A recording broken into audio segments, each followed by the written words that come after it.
pode andar aliada com as tradicionais formas de gestão?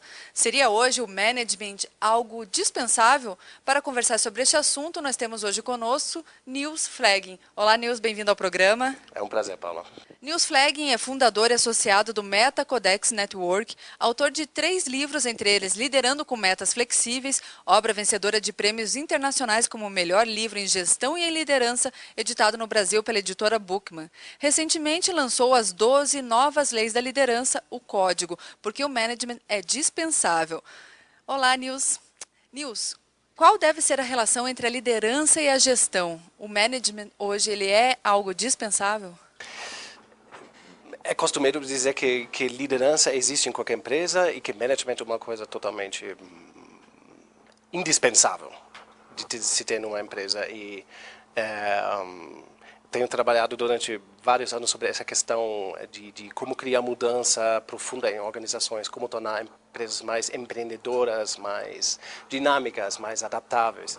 E no final das contas, ao meu ver, não tem como concluir outra coisa do que dizer que liderança, no final das contas, é o oposto de management. Ou, em outras palavras, você não consegue ter liderança de verdade, que torna a empresa dinâmica e realmente empreendedora, mantendo as tradicionais rituais, as tradicionais práticas e as ferramentas de management. Management nasceu 100 anos atrás, na era industrial, e era uma coisa razoável na época. Hoje é uma coisa até ridícula dizer que as práticas de management nos ajudam ou ajudam as empresas a ter sucesso. Elas podem atrapalhar as empresas? Elas não apenas podem atrapalhar. Management atrapalha as empresas. Não apenas atrapalha as empresas e o desempenho deles, mas também atrapalha as pessoas no trabalho deles, né? Tem uma famosa frase do Peter Drucker, um guru de gestão, que diz que 90% daquilo que chamamos de management não são mais nada do que práticas que impedem o trabalho das pessoas. Isso é totalmente verdadeiro. Só que a consequência disso não é a consequência dessa constatação não pode ser aperfeiçoar management, tem que ser eliminar management e criar modelos de liderança que realmente permitem que as pessoas possam se desempenhar muito mais nas suas organizações, que as empresas possam ser muito mais adaptáveis. É possível? As pessoas ainda terão muita resistência a esse novo conceito? Totalmente. É bastante comum quando eu digo temos que abolir, que temos que eliminar o management. Muita gente diz, mas eu sou manager, então você quer... não sei, você tem alguma coisa contra mim. O problema com management não são as pessoas, não são os managers. O problema com management é a forma como a gente pensa que as empresas devem funcionar. E management muito claramente diz para todas as pessoas, para os managers, para os não managers, né? Para os gerentes, os não gerentes, o management como forma de pensar diz para todo mundo, bem, na nossa empresa tudo funciona de cima para baixo e de baixo para cima, o chefe manda e todo mundo deve se calar, certo? Quando o chefe está na sala. Então, essa forma tradicional de pensar sobre uma organização, ela é totalmente tóxica para o desempenho numa organização. E as empresas hoje sofrem disso, sofrem de muita hierarquia, muita burocracia, sofrem de falta de potencial inovador, não conseguem aproveitar o talento das pessoas. E a consequência tem que ser, temos que ir além do management, temos que deixar management para trás. Seguindo esse novo conceito, o que deve ser priorizado em termos de liderança? Primeiramente, vale a pena dizer que esse conceito não é tão novo. Existem empresas que já faz 30, 40, 50 anos dizem a gente não quer essas práticas tradicionais de management, a gente não quer essa hierarquia, a gente não quer que as pessoas olhem para cima, para os chefes, a gente quer que todo mundo olhe no mercado. Quer dizer, não é tão novo essa ideia de que o management realmente não agrega mais muita coisa nas organizações e impede o desempenho. O que é prioritário, num primeiro momento, é dizer nós realmente temos... Os managers, os próprios managers, os executivos, têm um forte mandato de transformar suas organizações, de ir além do status quo, da zona de conforto, e eliminar combater a própria arrogância, combater a própria postura de que nós somos os reis aqui e nós mandamos em todo mundo. Se queremos ter empresas muito mais de alto desempenho, então temos que acabar com certas práticas. Muitas práticas de gestão vão para o lixo. Isso já tem sido adotado, então, por muitas empresas. Quais são os países ou em quais lugares isso está mais avançado? O interessante, nós fizemos pesquisa durante vários anos. Isso começou na Inglaterra como um projeto de pesquisa onde procuramos empresas que já teriam ido além da gestão tradicional. E encontramos empresas desse tipo em vários países, inclusive no Brasil. No Brasil, em São Paulo, tem duas empresas que acho que têm um certo destaque nesse contexto, que já faz muito tempo se destacaram em revolucionar práticas de liderança, práticas organizacionais. Um belo exemplo muito famoso no Brasil é Semco, uma empresa de São Paulo. Mas também encontramos empresas no Japão, nos Estados Unidos, na Europa, que praticam um modelo de liderança que foi muito além da gestão tradicional. Um belo exemplo é a Toyota, que é uma empresa que todo mundo conhece. O Google é um ótimo exemplo dos últimos 10 anos, que nasceu aí recentemente, relativamente recentemente. E tem outras empresas líderes como o Southwest Airlines, a linha aérea de mais sucesso no mundo. São todas empresas de extremamente alto desempenho que fazem tudo diferente. E que, no final das contas, tradicionalmente, todo mundo sempre disse, essas empresas são tão exóticas assim, só eles conseguem fazer, não dá para copiar. Mas a grande verdade é que todos nós agora já deveríamos adotar modelos de liderança que seguem esses princípios atrás dessas empresas. Nils, qual a importância e qual deve ser o papel da autonomia dentro de uma empresa? A autonomia é uma dessas peças fundamentais. Se você quer constituir uma empresa com muito mais liderança de verdade e com um desempenho muito mais alto, um dos pontos chaves é que você tem que os líderes, as pessoas que estão em cargos de liderança devem aproveitar muito mais o talento, o potencial das suas pessoas, de todas as pessoas, trabalhadores, independente do cargo, independente da função, da idade, etc.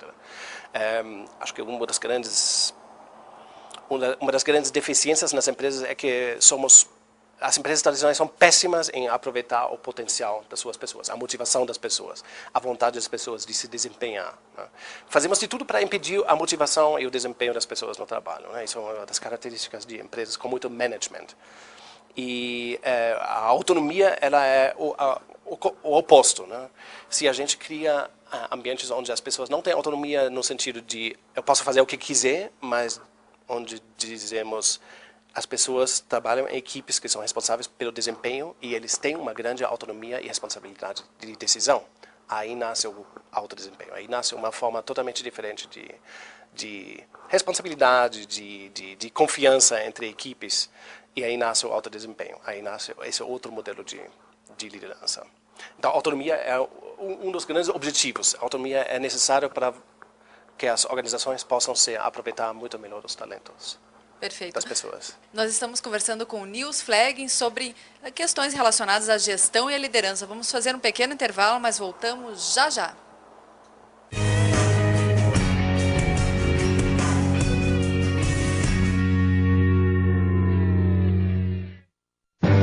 Qual é a única escola de negócios do Paraná que está no ranking dos melhores MBAs do Brasil, tanto em 2008 quanto em 2009? Se você respondeu é a Estação Business School, é porque já conhece a Escola de MBAs do Paraná.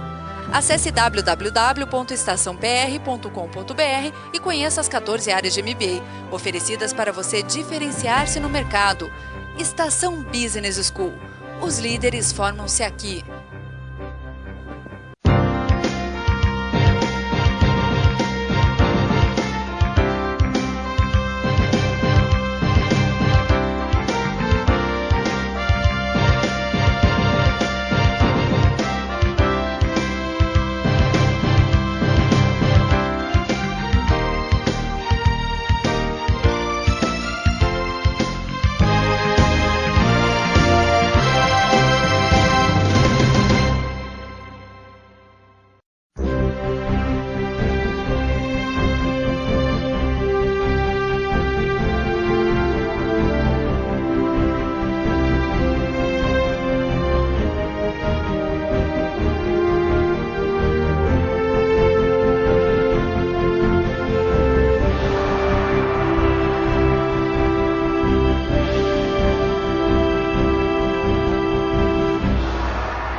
Estamos de volta conversando hoje sobre gestão e liderança com o Nils Fleggen. Ele é alemão, mora no Brasil e também nos Estados Unidos e é um dos palestrantes no Fórum Global de Liderança 2010.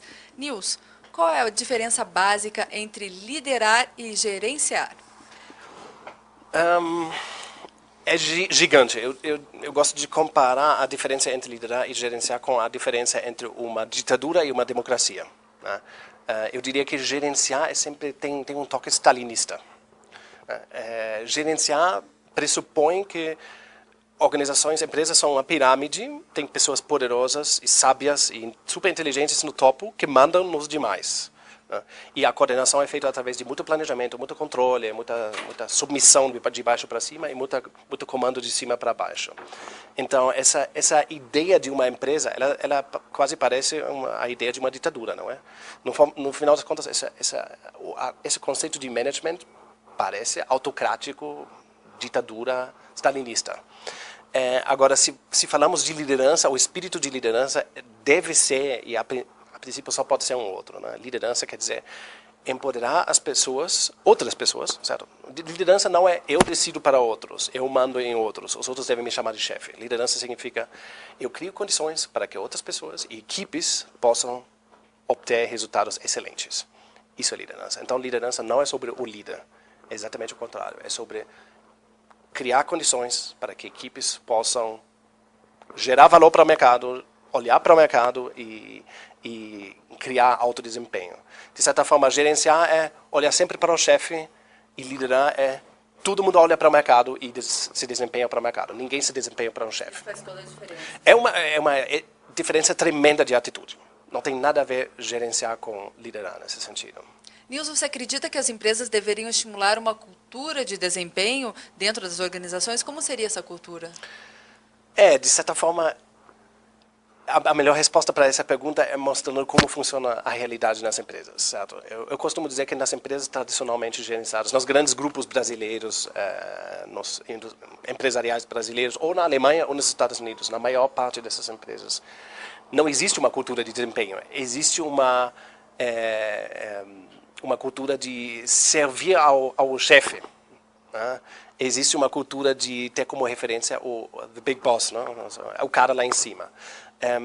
No final das contas, o que a gente esquece nessas empresas, a maior parte do tempo, é que o chefe não paga as contas. É o mercado, é cliente, é o mercado que paga nossas contas como empresa. A gente qualquer organização tem que servir ao mercado. Isso até vale para empresas públicas, para qualquer organização. Então, uma cultura de desempenho significa não vamos fazer nada que não gere algum valor para a empresa. Ou vamos, pelo menos, combater tudo que não gere valor para o mercado, para um cliente. E não vamos mais olhar para o topo da pirâmide, vamos olhar para fora. É uma mudança de foco. De foco, de certa forma, de filosofia de pensar, certo?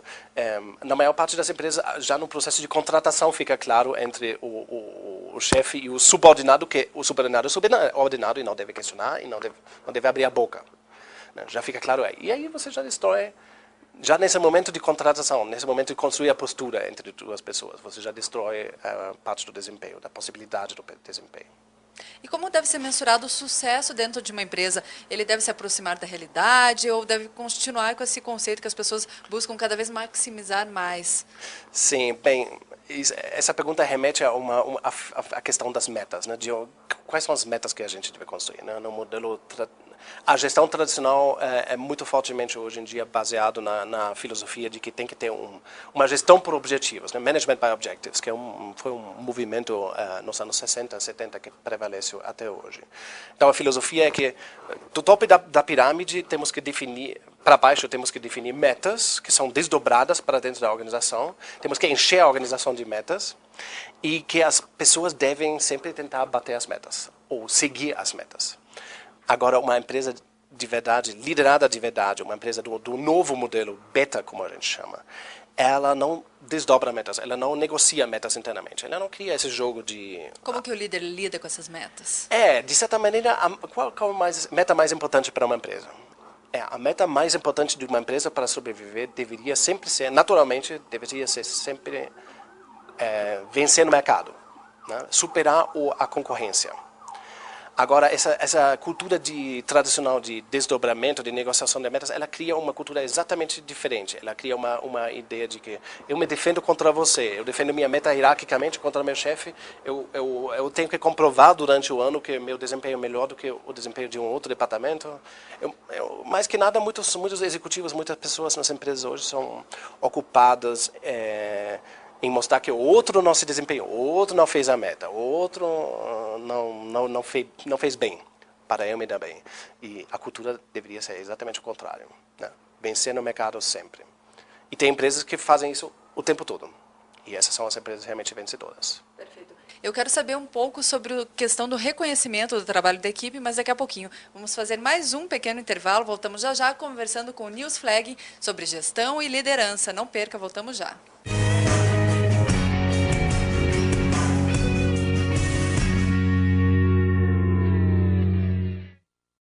Liderança não é uma coisa que se herda, mas se conquista. Porque um líder é mais que aquele que inspira as pessoas, que envolve todos num mesmo ideal. Líder é aquele que sabe que mais do que ensinar, é preciso aprender o tempo todo. É assim que se desenvolvem os líderes. Que transformam as organizações e a sociedade. Estação Business School. Mais que um MBA, uma experiência de vida. A TOTUS está ao lado de quem faz o Brasil crescer. 50 das 100 maiores construtoras do nosso país contam com nossos softwares. Assim como contribuímos com a gestão de milhares de pequenas, médias e grandes empresas. Acredite no Brasil. A TOTUS acredita na sua empresa. Ligue 0800 70 98 100 ou acesse totus.com. TOTUS, igual, sendo sempre diferente. TOTUS.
Única escola de negócios do Paraná que está no ranking dos melhores MBAs do Brasil, tanto em 2008 quanto em 2009. Se você respondeu é a Estação Business School, é porque já conhece a Escola de MBAs do Paraná.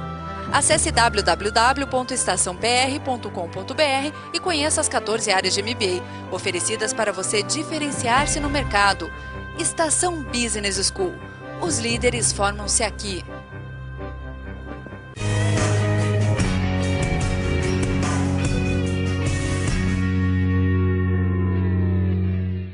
Estamos de volta com o Nils Flegg falando sobre gestão e liderança. Nils, como o líder deve encarar, como ele deve reconhecer o trabalho de sua equipe? Aí, o preconceito tradicional, o conceito tradicional, o mito, vamos dizer, é que dinheiro é tudo, dinheiro é o mais importante. Pessoas não trabalham se não têm dinheiro. Costumo comparar isso com a gente pensa que um burro não se movimenta se você não coloca uma cenoura em frente. E a questão do reconhecimento, da remuneração é enxergado no management, a gente enxerga o ser humano como burro, assim, certo? A gente muito Menospreza o ser humano. Não menosprezo consciente. Eu diria que é um belo de um preconceito. Né? Eu acho que não tem maldade nesse conceito. É que simplesmente não... a maior parte das empresas, a maior parte dos executivos nunca refletiu sistematicamente, concentrradamente sobre como é o ser humano. Né?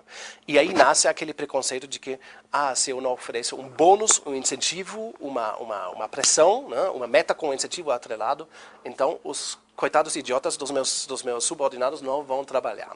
É um belo de um preconceito. Acho que não tem maldade, é que, de certa forma, nas empresas vivemos com mitos que nunca tiveram validade. Né? Já sabemos faz décadas que seres humanos, gente, não é movido pelo dinheiro. O dinheiro não motiva. Nunca motivou, nunca vai motivar. A cenoura nunca funcionou, não vai funcionar nunca. Então, reconhecimento em empresas beta, né, empresas de liderança de verdade, ele nunca tem esse papel de motivar as pessoas. Nós encontramos aí várias empresas como Google ou Handelsbanken, o maior banco da Suécia, com 10 mil pessoas. Eles dizem o dinheiro não está aqui para motivar as pessoas. O que deve motivar é o desafio que a gente tem, né? A interação com o cliente, né? O prazer de obter um bom desempenho. Mas o dinheiro não serve para isso. Ele não pode servir para isso. Portanto, reconhecimento financeiro... uma consequência apenas. Exatamente. O reconhecimento financeiro, a remuneração, não vamos abusar ela como incentivo, não vamos abusar ela como cenoura, vamos usar ela só como um símbolo, um sinal de que você faz parte de uma equipe, você faz parte da empresa. Muitas das empresas que nós encontramos, que praticam liderança de verdade, eles nunca utilizam bônus, a ideia da bonificação. Eles têm práticas de remuneração onde as pessoas participam do sucesso da empresa. Eles têm um salário base, que pode variar muito de uma pessoa para outra, e são empresas que tipicamente dizem, vamos criar um sistema onde todo mundo participa do sucesso financeiro da empresa, ou até se torna acionista da empresa. Muitas empresas que encontramos aí, que mencionei, tem isso. O Google é um belo exemplo. Ou até empresas industriais como Gore, uma empresa muito bem sucedida, ou Southwest Airlines. As pessoas lá se tornam acionistas das suas empresas ou têm uma participação nos resultados. Não tem nada de bonificação e incentivos. Bacana. Nils, como você vê a questão da burocracia? A burocracia atrapalha uma empresa? Como ela atrapalha? A burocracia é o inimigo. Burocracia é aquilo, por definição, né, se você olha no Wikipedia, é aquilo que não agrega valor para ninguém, no final das contas, ela só é desperdício. Né, tem algumas famosas empresas que praticam aquela luta, aquele combate contra o desperdício sempre. Né, o melhor exemplo talvez seja a Toyota. Né, eles dizem que muda é a palavra por desperdício, em japonês, muda é o inimigo, tem que ser combatido sempre. E vem aí uma bela reflexão juntos. Eles dizem na Toyota, nós não cortamos custos, não gerenciamos custo. Nós combatemos desperdício sempre, e isso é uma luta que nunca acaba. É uma coisa que sempre tem que fazer. Então, a luta eterna é lutar contra a burocracia, lutar contra a hierarquia, diminuir níveis hierárquicos, impedir para que as pessoas desperdiciam recursos e dinheiro e tempo também com coisas supérfluas. Burocracia é o inimigo do bom, é o inimigo também do prazer no trabalho. Então, deve ser combatido sempre. E eu acho que poucos executivos levam isso muito a sério hoje em dia. Temos muita coisa para fazer. Nils, no seu livro mais recente, lançado na Alemanha, você cita as 12 leis da liderança. Quais delas seriam... qual seria a mais importante hoje para a liderança? O lance com essas 12 leis é que elas são inseparáveis. Né? Um dos resultados do nosso trabalho foi encontrar que management ele consiste de vários conceitos, várias leis, modelos mentais, no final das contas, ideias sobre a organização que prevalecem nessas organizações. Por exemplo, planejamento é muito importante, isso é muito management. Ou temos que fixar e negociar metas. Ou prever o futuro é importante, ou temos que dar incentivos para as pessoas. Né? E esse outro modelo que empresas como Google, Southwest Airlines, Toyota representam, ele também tem leis, só que e modelos mentais, certo? Conceitos sobre a organização, que são exatamente o oposto da gestão tradicional. Né? Em vez de negociar metas internamente, por exemplo, essas empresas forçam todo mundo a olhar sempre para o mercado. Em vez de incentivar as pessoas com a cenoura, elas criam sistemas de remuneração que recompensam o desempenho compartilhado, que dão a ideia para todo mundo de participar de um projeto conjunto. Então, tanto o management tem leis 12 leis nesse conceito, nessa descrição do modelo. E o modelo beta, né, a liderança de verdade, ela também consiste de 12 leis. E o mais interessante, um dos grandes aprendizados do nosso trabalho você nunca vai conseguir criar essa mudança, essa transformação do alfa, da gestão tradicional, para o beta, que é a liderança de verdade, sem considerar todas essas 12 leis ao mesmo tempo. Tem que considerar tudo, tem que trabalhar de uma forma totalmente diferente. Então, não importa, não tem diferença de importância entre essas leis. É como passar de uma ditadura que tem suas leis para uma democracia, passar para um modelo totalmente diferente no seu conjunto. E temos que fazer realmente uma revolução nas empresas para criar organizações que finalmente sejam contemporâneas, né? que tenham um conceito contemporâneo que seja adequado com nossa sociedade e com as pessoas que trabalham nessas empresas. Perfeito. Nils, agradeço mais uma vez tua presença aqui no programa. Muito obrigada. Obrigado, Paula. O Nils, que foi um dos palestrantes no Fórum Global de Liderança. Também recomendo a vocês o livro do Nils, o Liderando com Metas Flexíveis, uma excelente opção de leitura. Se você tiver a oportunidade, não deixe de ler, um excelente livro. Mas, infelizmente, me despeço de vocês. O programa Gestão Eficaz de hoje está chegando ao fim. No programa que vem, nós voltamos com entrevistas imperdíveis. Até o próximo programa.